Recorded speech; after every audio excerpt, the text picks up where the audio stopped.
وسلم۔ حضرات گرامی، خطبہ مسنونہ کے بعد قرآن مجید کی بہت ہی مشہور و معروف آیات کریمہ کی تلاوت سے میں نے خود کو مشرف کیا ہے۔ پروردگار عالم اس میں اپنے بڑے ہی فصیح و بلیغ انداز میں ارشاد فرماتا ہے، یا ایھا الذین آمنوا ادخلوا فی السلم کافہ، اے ایمان والو اسلام میں پورے داخل ہو جاؤ، ولا تتبعوا خطوات الشیطان، اور شیطان کی اتباع ہرگز مت کرو، اس لیے کہ شیطان تمہارا کھلا ہوا دشمن ہے۔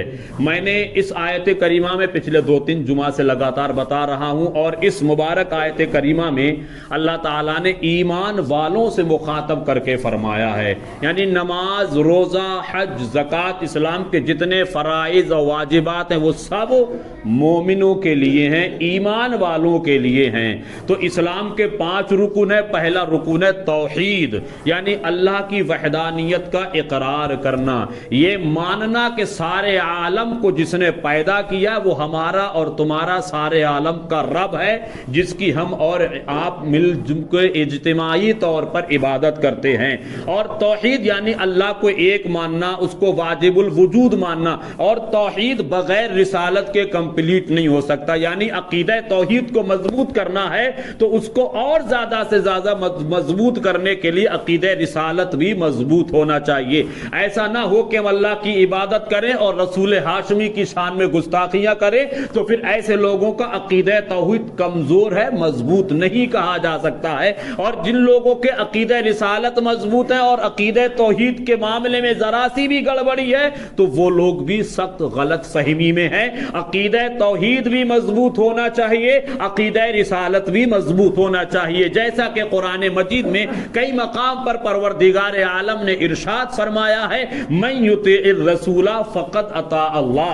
اللہ نے اپنے قرآن مجید میں فرمایا رسول کی اطاعت کرنا گویا کہ ایسا ہے جیسے اللہ کی اطاعت کرنا۔ جس نے رسول کی بات کو مانا، رسول کی فرما برداری کی، گویا کہ اس نے اللہ کی اطاعت کی۔ تو کیا مطلب؟ رسول ہاشمی کو ماننا یہ بھی ایمان ہے، اور رسول ہاشمی آقائے کریم کی رسالت کو، نبوت کو تسلیم کرنے کے ساتھ ساتھ عقیدہ توحید بھی مضبوط ہونا یہ بہت زیادہ ضروری ہے۔ اگر عقیدہ توحید اور عقیدہ رسالت دونوں میں ذرا رائی کے دانے کے برابر بھی گڑبڑی رہی تو نہ اس کی نمازوں کا اعتبار، نہ اس کے روزوں کا اعتبار، اس کی کوئی عبادت قابل قبول نہیں ہے۔ قرآن مجید میں ایک موقع پر میرا رب ارشاد فرماتا ہے، یا ایھا الذین آمنوا اطیعوا اللہ واطیعوا الرسول، اے ایمان والو اللہ کی اطاعت کرو اور اس کے رسول کی اطاعت کرو۔ معلوم یہ ہوا کہ عقیدہ توحید اور عقیدہ رسالت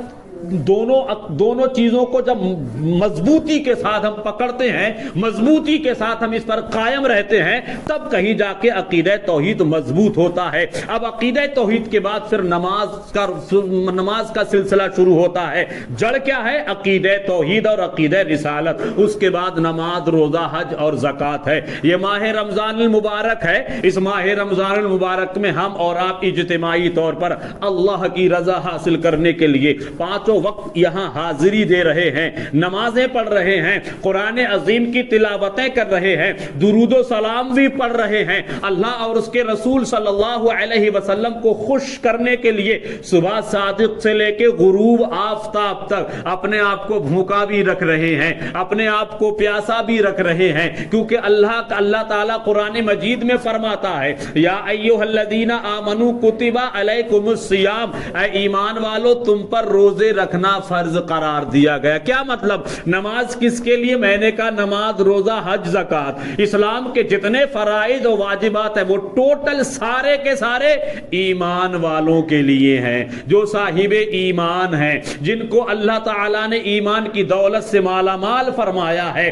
قرآن مجید میں اللہ فرماتا ہے، اے ایمان والو تم پر روزے رکھنا فرض قرار دیا گیا ہے، کما کتب علی الذین من قبلکم، جیسا کہ تم سے پہلے لوگوں پر فرض کیا گیا تھا۔ اب قرآن مجید کی بارگاہ میں آپ بڑے ہی ادب اور احترام کے ساتھ عریضہ پیش کی، مولا ہمیں صبح سے لے کے شام تک بھوکا کیوں رکھا جا رہا ہے، جبکہ کھانے کی تمام نعمتیں ہمارے سامنے ہیں، پینے کی تمام چیزیں ہمارے سامنے ہیں، لیکن اللہ کے حکم کے مطابق ہم ان کو صرف صبح صادق سے لے کے غروب آفتاب تک صرف دیکھ سکتے ہیں، لیکن کھانے کی اجازت نہیں، ان کو پینے کی اجازت اجازت نہیں. ایک قرآن کریم ہم کو صبح سے لے کے شام تک بھوکا رکھنے کا اور پیاسا رکھنے کا آخر مقصد اور مطلب کیا ہے؟ ہمیں کیوں بھوکا رکھا جاتا ہے؟ تو قرآن مجید جواب دیتا ہے کما کتب علی الذین من قبلکم، جیسا کہ تم سے پہلے لوگوں پر روزہ فرض کر دیا گیا تھا،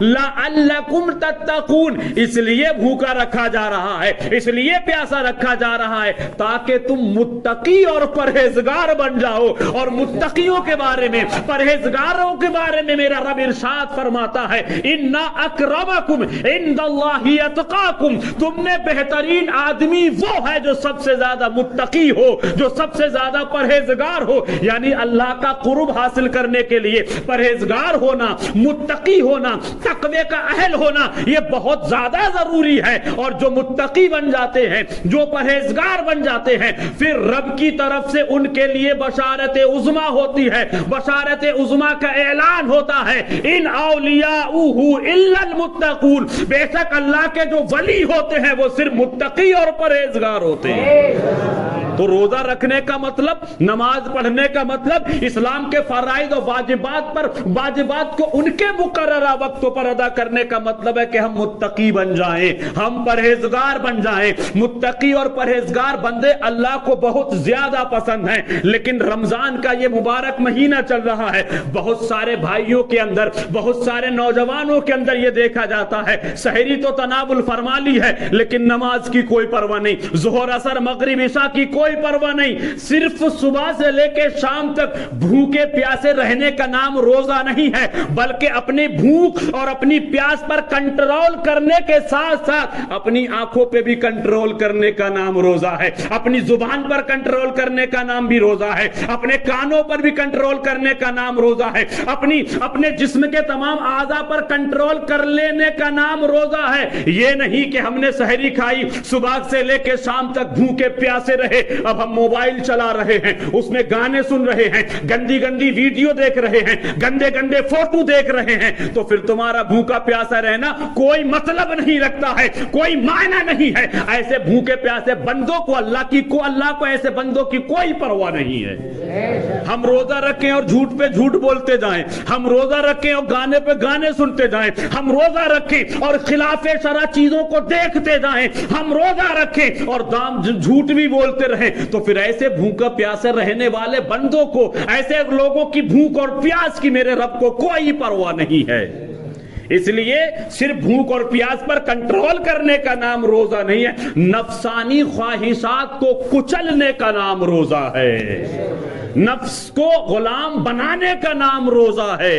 بخارا کی سرزمین ہے، ایک نوجوان اپنے والد گرامی کے ساتھ میں بازار میں گیا. محلہ جو آبادی تھی وہ مسلمانوں کی تھی، بازار مسلمانوں کا لگا تھا. ایک باپ اپنے نوجوان کو ساتھ میں لے کر کے بازار میں پہنچا، اور بازار میں پہنچنے کے بعد اس کے نوجوان بیٹے نے کھانے کی کوئی چیز خریدی، اور مسلمانوں کے بازار میں خریدنے کے بعد اس نے کھانا شروع کر دیا. جب اس کے باپ نے دیکھا کہ رمضان کا مبارک مہینہ چل رہا ہے، ایک مجوسی کا واقعہ سنا رہا ہوں، اسلام کو ماننے والے کا واقعہ نہیں ہے، بلکہ وہ جو اللہ کی عبادت نہیں کرتا ہے، بلکہ اس کی بات کر رہا ہوں جس نے رسول ہاشمی کا کلمہ بھی نہیں پڑھا ہے. لیکن تعظیم کس کو کہتے ہیں، ادب اور احترام کس کو کہتے ہیں؟ اسی لیے کسی نے کہا تھا با ادب با نصیب، بے ادب بد نصیب. اس نے جب دیکھا کہ اس کے جوان بیٹے نے مسلمانوں کے بازار سے رمضان کے مہینے میں کھانے کی کوئی چیز خریدی، اور خریدنے کے بعد وہیں پر اس نے اس کو کھانا شروع کر دیا.